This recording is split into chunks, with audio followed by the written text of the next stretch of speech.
Аре, минайте по-бързо, бе! Почакай, синко, не виждаш ли, че човека е стар? Само ни храни, майко, света сдържавай! Отрепал го това. Какво направи, човече? Уби дъртия! Еми да не си беше изтървал бастуна, бе! Сега той е виновен, така ли? Какъв този скандал? Никой да не мърда сержант Апостолов! Ами този господин блъсна човечеца. И сега още една душа напусна нашия свят. Леле, слезе веднага от колата! Внимавай! Ще стана и пред всичките ще те размажа. Началник, той ти ли си?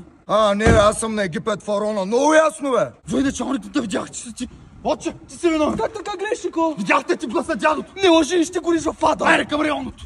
Аз то сега... Кой го правя тука? Батко, дай 2 лева, Абе, аз лев нямам, ама... Това дъртия има много. Ще го взема, бати! Мерси, батко! Размина ми се днеска всичко обаче. Комисар Галин, стойте! Пратиха ме да ви арестувам. Станала е грешка, колежке. Ето го виновника! Разбрах! Стой, не върдай! Ай, како? Проблем ли направихме? Да, има проблем. Какво правихте с този старец? Гледах го дали има някой лев, жената гладна, децата и то. Решихте да го уморите, така ли? Кака, не бяха... Всички така казват, арестуван Ама сте! моля,